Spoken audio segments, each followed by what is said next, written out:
So today we're going to be talking about the 2024 Guy Ritchie film, The Ministry of Ungentlemanly Warfare, starring Henry Cavill and just him. It's just him. He's just going to solo this entire thing. But no, Alan Richson, lots of good people. Your thoughts?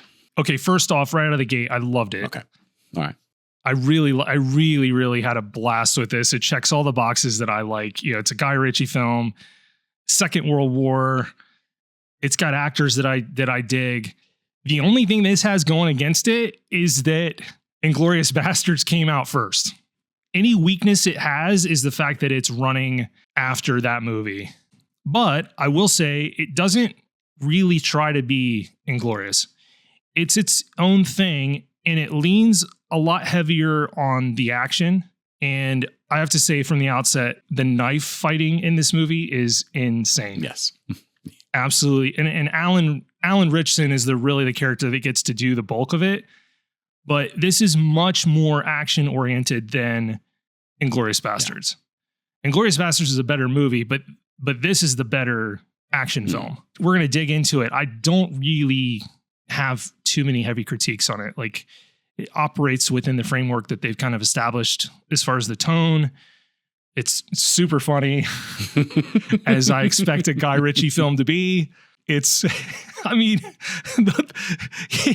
when Henry Cavill walks by, and they're down there in the docks, and they shoot that guy, and he goes, "He made a crash." I lost it. Well, I also love that Henry, not Henry Cavill, but Henry, the new guy on the team, not the new guy on the team, but like the youngest who hadn't really seen battle and stuff like that, is kind of learning from Gus through all that. And he just kind of looks at him. He's like, two on the ship. And he just turns and he's like, "Thank you, Henry." You know, or that just a nice little interplay of just like, this is it's so great. So I also really enjoyed this film as well. And went in with semi-low expectations. So I love Guy Ritchie, think he's great, enjoy most of his films. I had just recently watched Operation Fortune, Ruse de Guerre, or something along those lines. That came out in 23, 22, some time. And that one was kind of a letdown. And okay. It was that Cavill in that as well? No, not Cavill wasn't in that one. That one was Jason Statham and Hugh Grant and a couple other people. So, I mean, it wasn't bad by any sense of the mean, but it wasn't good. And so looking at the trailers for this, I was really interested because I really like Henry Cavill a lot. I think he's fantastic. I like Alan Richson. I really liked him in Reacher. Wanted to see what he could do here. But knowing that it felt closer to the style of Operation Fortune as opposed to what I would, call a typical Guy Ritchie film. And by typical, I'm thinking like Lock, Stock, Snatch, Rock and Rolla, The Gentleman. Like those all feel very similar and very poignant of these are Guy Ritchie films. And Operation Fortune has some of that, but it's not as quick paced, quick dialogue as those others. And kind of seeing some of the trailers for this, I was getting that same vibe. So I was a little apprehensive, but wanted to just love it. And luckily, this is much better than Operation Fortune. And it works so much better. Henry Cavill is fantastic. Obviously, Henry Golding, who was in a Guy Ritchie film as well, and The Gentleman, he's in it. So I have to be careful about which Henry we're referring to. Well, it's funny because Cary Elwes is in both films. Yes, yeah, he is. He is in both films. Yeah. So I mean, I've not seen Fortune. I've not seen Fortune to compare them, but they do look really similar stylistically. Yeah, and that's what it is too. It has that same style, which is again one of the reasons why made me kind of apprehensive coming into this. Of like, is this going to be solid or is this going to kind of fall a little flat? And again, not that Operation Fortune is a bad film. It's just not. It's on the lower end of Guy Ritchie's films for me, right? Anyways, with all that said, this, while it does feel different than a Guy Ritchie film, it has a lot of the same kind of trappings sometimes of a Guy Ritchie film, of just great dialogue, great music, great characters. And I love how Henry Cavill just played the madman in this film of like just how crazy Gus is in this film. It's just, he played it great. Just absolutely just went with it and just said, let's like when they're trying to do that kind of mid-fight scene or whatever, when they're on the different island picking someone up and he's just like killing people with his tongue out and just it's just I loved it. It was like they just played these people had to be crazy to do this. Like they had to be kind of slightly mad to think this would work and that they would walk away. Again, I kind of had the same thing where I just walked away after the 2 hours of just going, that was so fun. So great. I do agree with you that Inglourious Basterds is the better film. It's a far more serious film in a lot of ways. The bad guy in Inglourious Basterds is also a lot scarier to me than the bad guy in this one. Even though Heron basically said this was a guy worse than Nazis, I was like, but he's not as bad as Christopher Waltz in Inglourious Basterds. Yeah, and it's funny, there is a Inglourious connection because the bad guy in this is Til Schweiger, who's the crazy, basically German soldier Nazi killer in, I forget his name, in Inglourious Basterds. And it was cool to see him.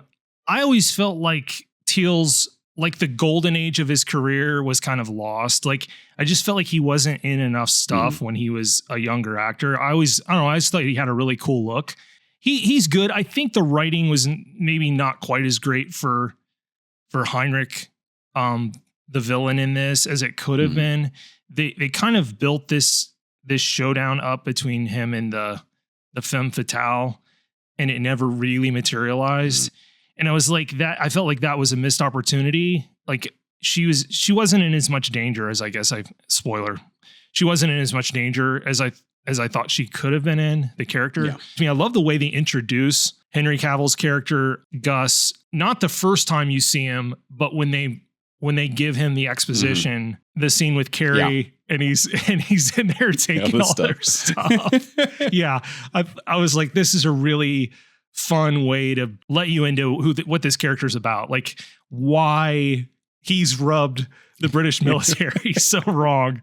And it's like, and they do that in about 5 minutes. It's like, oh, okay, I totally understand why he people why just he was in jail, him. why he was not out. Yeah, he was like, they offer him tea and he's like, oh, bourbon or scotch. I'll take the scotch. Thank you very much. And, oh, cigars. Yeah. I actually really wanted that to continue where he just kept stealing stuff from everywhere. Yes. And obviously he did it once later on of just like with a coat and a hat, but like I wanted to be more things. I just wanted him to kind of like walk into rooms when he was going in and just like, oh, hey, yeah, I'm going to take some of this, and just walk out with like pockets bulging of things. But I mean, again, this movie's already 2 hours. You gotta make cuts somewhere. And they added enough other fun stuff that it's not like a missed opportunity where it like really would have changed the aspect of the film. No, and I love when the one guy, I won't give away who, but the one guy's, captured and he's almost like it was almost worth it to watch the guy do the heart removal. Yeah. Anders goes through. Yeah. No, I really love the interplay between Henry Cavill and Alan Ritchson.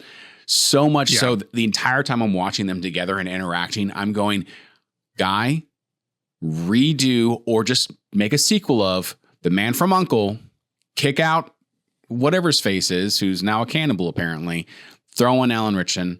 Oh, Army Hammer. Hammer. Like as much as I really liked Army Hammer, I mean, he's got enough.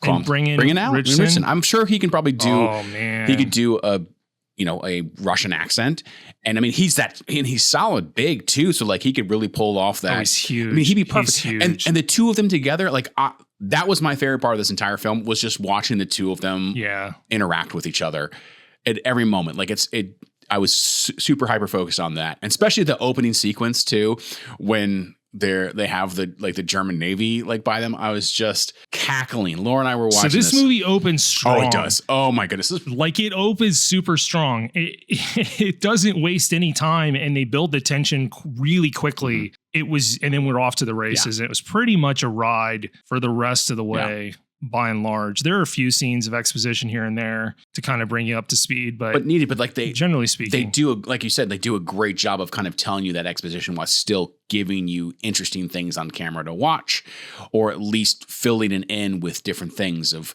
old film reels, news reels from the 40s and 30s to that was seeing cool. the actor kind of do different stuff. Yeah. I wasn't a huge fan of the actor that they cast as Churchill. Oh, Rory Kinnear. Yeah. Yeah. But the movie doesn't like live and die on who's playing Churchill in this. So it just looked kind of weird. I think it's hard to do somebody up to actually look like Churchill because he was just kind of a odd looking guy. Yeah. And probably they didn't want to spend all the money to get all the prosthetics correct. Like just make them somewhat close. And exactly. We're not going to waste all the Yeah.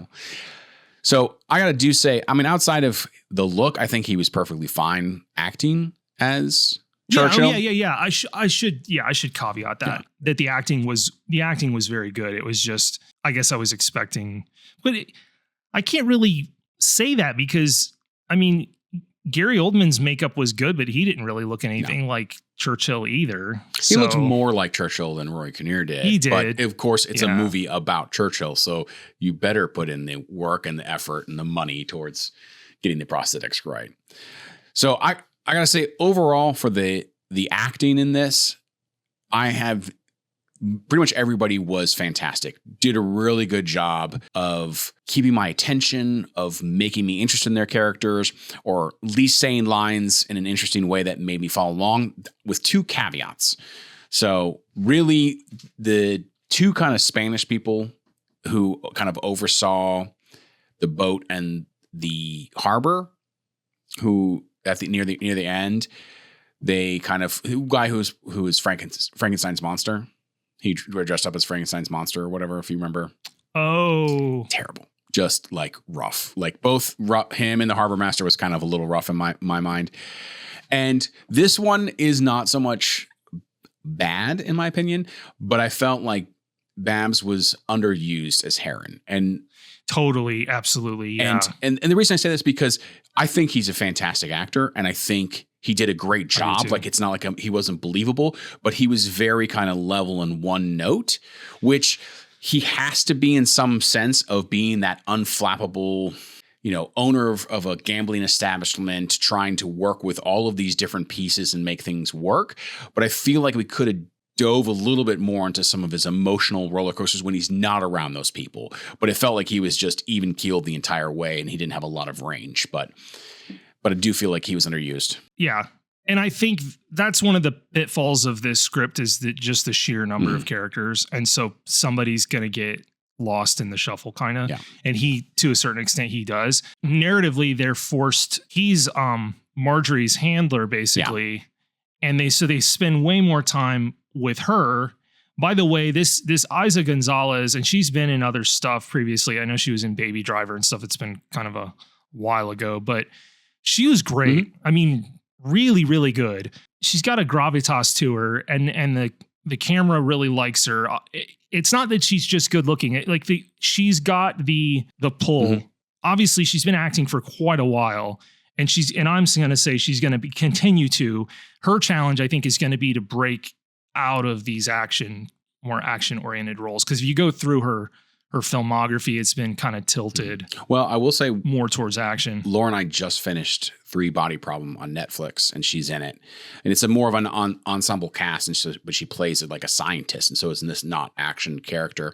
And it's a very different character than this one, than Marjorie is. And she does it excellently. So she definitely has the chops to be in that and to move forward. So I think it's just getting those job offers or getting to those rooms with those auditions and planning. I think she can easily do it. Oh yeah. They want to pigeonhole you so fast, because you're a safe bet and that's what people see you as, and then you can't get out of that, unfortunately. No, I would say the other guy, and I'd not seen him in anything else before, and I was kind of surprised that they were like giving him more screen time, but the character, it kind of made sense, is this Alex Pettyfer that plays Appleyard, the captain. Yeah. He was really good in the limited screen time that he kind of had in the movie. I was like, okay, I get it. Like, I kind of get why Guy Ritchie's like giving him an opportunity here in this movie. And he feels like an actor that's going to show up again in another Guy Ritchie film. Yeah. And maybe in the lead. Like he felt like that. And I was like, you know, he's not jacked like Cavill and Richson, but he had good screen presence when he was on camera. And he played that unflappable character so well, as where he just was like, I'm just going to let whatever happen ride. I don't care. And just kind of go on with the mission or do whatever. He really did such a great job with that I would be interested to see what else he can do. It's got there's a lot of acting talent in this for an action film. And that's kind of one of the secrets to when Guy Ritchie kind of gets the ball rolling is you get some fun action sequences, but he's able to, I don't know. You can tell that actors like working with him because he doesn't really have any issues getting pretty much whoever he wants. I'm glad you brought up Man from U.N.C.L.E. because I happen to think that might be one of the most underrated films ever made. Absolutely agree. Probably in the last 20 years. Like why it didn't do that well, it kind of blows my mind. Like it was better than like probably the middle 4 or 5 Mission Impossible movies. Heck, it was even better than some of the Daniel Craig Bond films too. I mean, I would take it over Quantum of Solace any day. I take it over Spectre as well. Yeah. Yeah, no, I put it on the same levels like Casino Royale. If we're really like if I had to really, I like Casino Royale a lot, but I really also like Man from U.N.C.L.E. a lot. Man from U.N.C.L.E. Yeah. So I don't know if this is better than Man from U.N.C.L.E. It's been a long time since I've seen Man from U.N.C.L.E., so it's hard for me to kind of compare. They're very different movies too. This is Man from U.N.C.L.E. so many fewer moving pieces as far as the characters. So, and you get a lot more downtime and not as action as this is. Yeah. So, but like it felt like, so I got to say the writing, the dialogue was just excellent here. Like I didn't feel like we had much in the way of wasted dialogue of just time, people just talking that it didn't matter. Like things that were being said, like you needed to kind of pay attention to kind of see some of the jokes or to really get the story beats or the character stuff. There was very little of that kind of what we joke about of you can be able to watch this with a phone in your hand. You really can't. You need to pay attention to it. So, I mean, and it was written by like 4 different people. So, I mean, it was based off of obviously a book, but like to get all that across is really nice. So I actually did get to watch the behind the scenes because I ended up buying this on Blu-ray. Sight unseen was just like, I want to own this. It looks really great. It's Guy Ritchie, Henry Cavill, done. I'll take it. And luckily it panned out. But I watched the behind the scenes and they talked about, and I didn't actually know this about Guy Ritchie, but he's very comfortable working with actors and having actors improvise on set and have some major changes, like right in the beginning. So not a Coen brother. No, not a Coen brother. Not, I mean, in some ways, almost probably closer to like a Nolan in some ways, but like there was things of them kind of talking about stuff like in the first sequence is not going to be, too much of Spielberg allows that as well, by the way. We'll let things. And so I think it allows you to build that kind of repertoire with your actors. You allow them to kind of interject something of what they feel their character is and take it and shoot it and see if it works. But like, for example, when they kind of do the beginning scene, when they pick up the officer, make him wave to the Navy boat, that was all improvised by Cavill. He was just like, what if I pick him up and make him wave? And guys like, let's shoot it. And then now obviously it keeps in. And like, it's the best, not the best part, but I really love that part of the opening sequence. It's fantastic. I don't think that works. This is such a fun movie, but yeah, it is. There's so much good dialogue in it. I had this conversation with a lot of people of like how much good dialogue can make a bad movie better and how much bad dialogue can turn a good product to be worse. There's so much of like, you want that kind of give and take, that pull, that ask and receive, that kind of almost combative style of like, it should always be this offense, defense kind of a conversation that is interesting. And you get a lot of that with this dialogue or this back and forth, whereas so many things that are happening now are so kind of, here's a bit of information that has no bearing. You don't need to respond to it, but then they respond. because they need to drive the story forward. And so it's less of the characters themselves they're battling, driving the story forward or kind of trying to get something to happen, as the dialogue is kind of forcing them. And it's a weird dynamic of how I'm trying to say it, but it's like the character is saying things because he's forced to say it, or like this is on the page as opposed to this is what the character would actually say. And I think that's the difference. Yeah. And a really good example of that is the banter between Heinrich and Marjorie and them speaking back and forth to each other in riddles. Those conversations don't really do a whole lot to advance the plot, but you do get a good window into who they are, especially his response when he comes back to her with the answer to her riddle and then kind of expounds upon it. It's subtext because then it gives you a foreshadowing of actually what's going on between the two of them. That's just smart dialogue. Yeah, exactly. Like it's not, and this subtext is really what separates like really average to bad writing from really good screenwriting is characters aren't just saying statements to advance the story. There's always double meaning. There's usually double meaning behind it, almost always. Not every single line, but the really big sections when actors are going jockeying back and forth, there better be subtext in there. Otherwise, it comes across like almost corny. It's like audiences can see through it. And sometimes you don't know what you're actually looking at, but you're just like, man, that doesn't feel right. And this movie doesn't struggle with that. It's funny because it's an action film and it's better written than like a lot of just dramas. Yeah.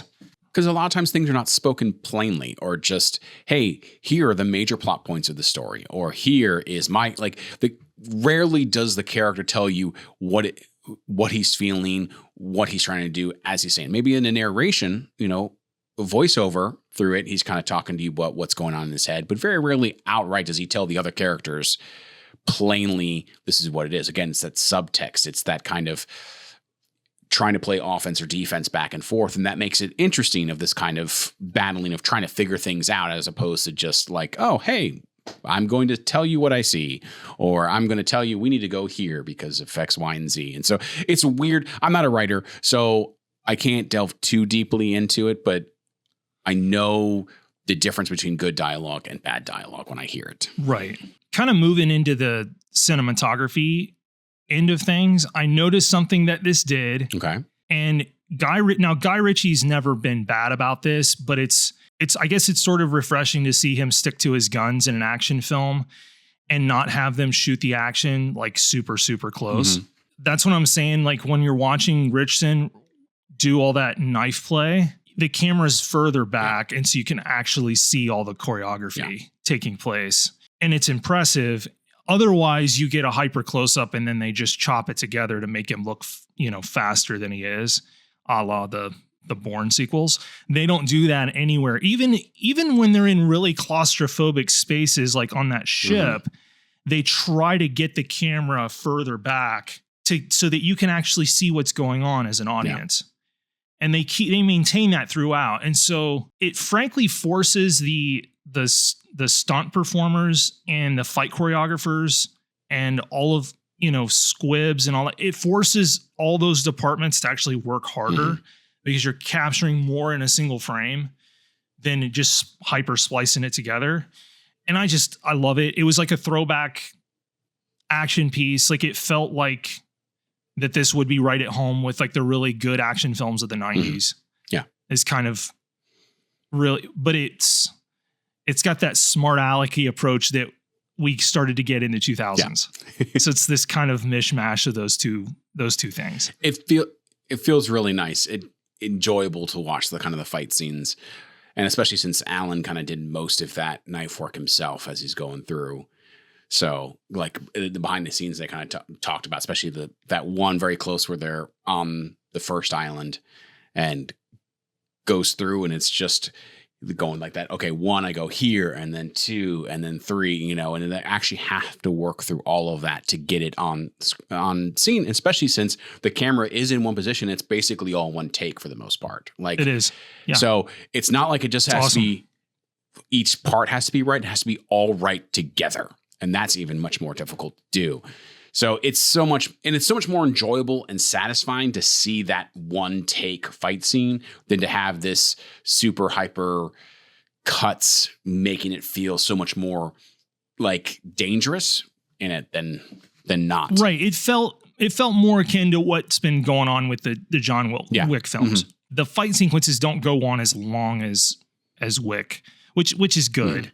Oh, I hate to say it, but it is quite a bit more narrative driven than a John Wick movie, which is saying something because this is still at its core, by all accounts, pretty much a pure action film. Yeah.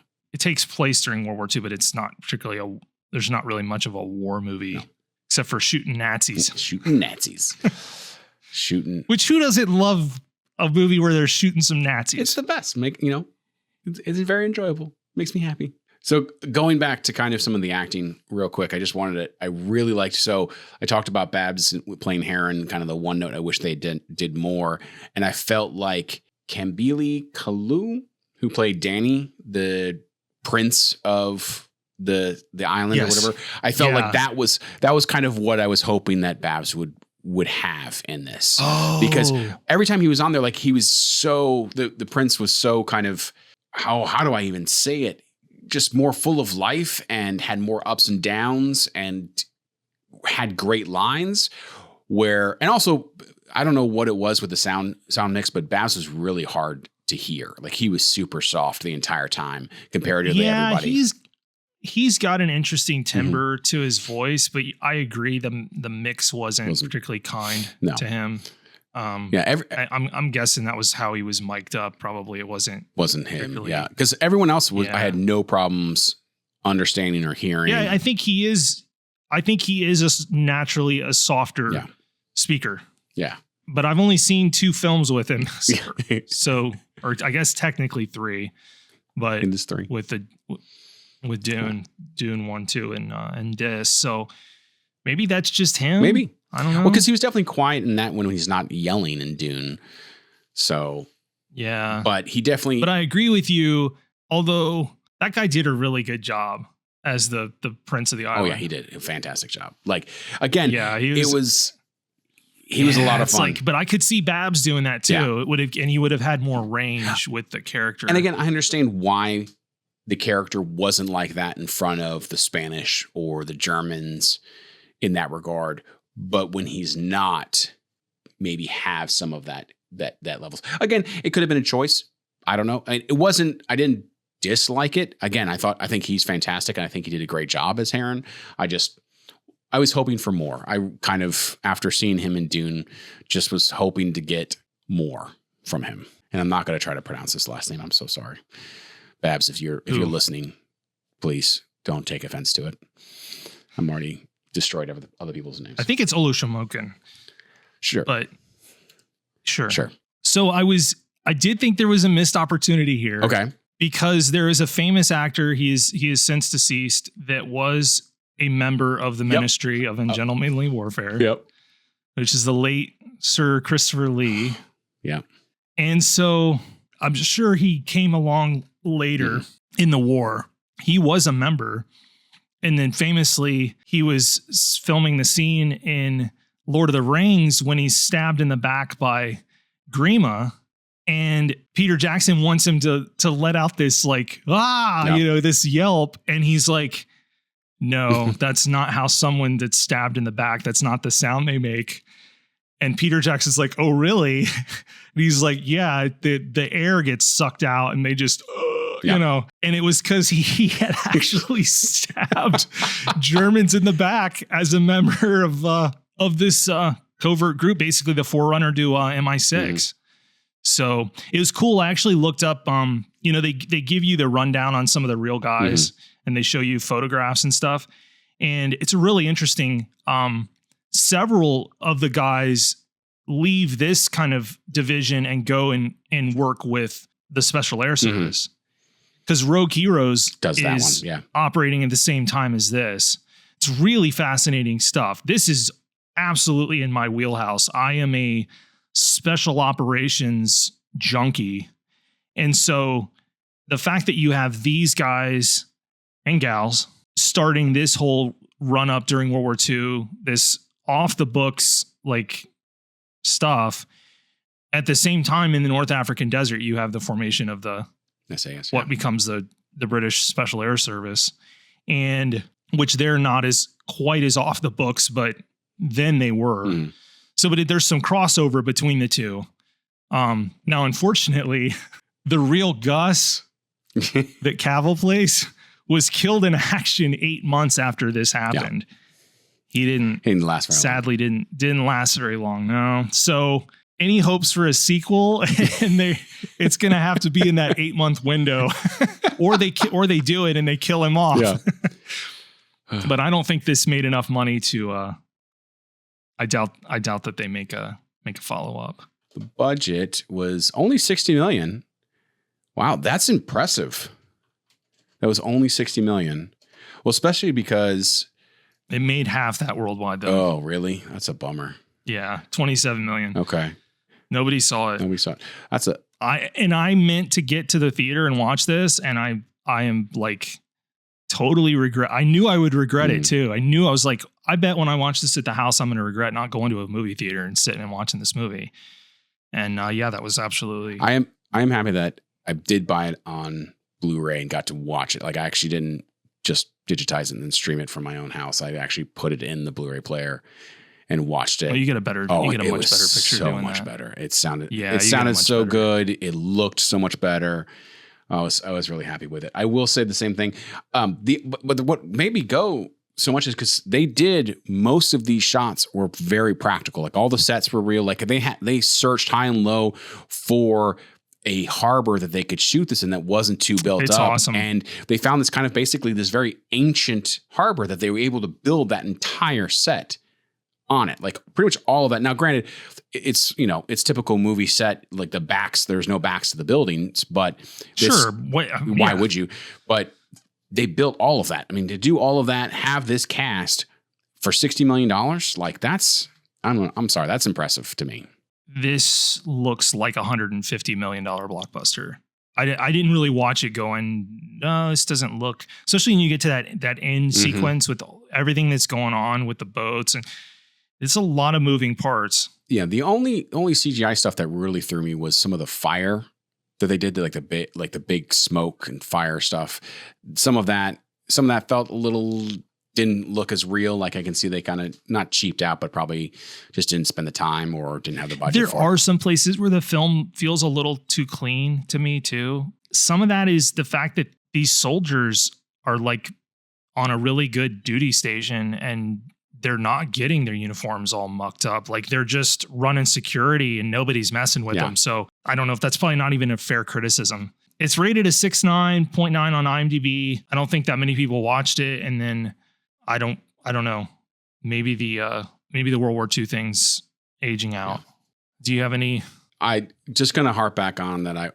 I want a Henry Cavill, Alan Ritchson, Man from U.N.C.L.E. follow-up. Man from U.N.C.L.E. sequel? Done. Or if you can't get that, just another original. Yes, with the two of them. Yeah. Mm-hmm. With the two of them, yeah. Doesn't matter. Yeah. I need more of that dynamic. And I love the fact too, like when they were I was watching some of their run-up when they were kind of promoting the film. Alan was talking about how great Henry Cavill was and just such the, commensurate like actor and so professional. And then it cuts to Henry talking about Alan. Alan's like, yeah, he's just crap. He's just terrible. Like, he's the worst, always late, all this stuff, just this kind of funny dynamic. But of course, obviously then Henry's like, no, he's absolutely amazing to work with. And so I think there's some kind of bond that happened there. And so I'd like to see that, where that can go. Oh yeah. They totally look like gym bros. They do. They do. Yeah. Yeah. Oh man. All right. What, you have any last thoughts? No, if you haven't, we tried to play this really spoiler light. I think we largely accomplished that. If you've not seen The Ministry of Ungentlemanly Warfare, highly recommend. And it's in your wheelhouse. Guy Ritchie, World War II, Cavill, Richson. Do it. Watch it. Love it. It's It's a blast. It's absolutely pure entertainment. You're going to laugh. Nice set pieces, nice explosions, plenty of dead Nazis. Dead Nazis. Get Always out there thing. and yeah. So, well, once again, we appreciate you listening to us wax poetic or not so poetic on the Ministry of Ungentlemanly Warfare. And we will be back as per usual next Monday with a new episode. And we will we'll catch you then. Thanks, everybody.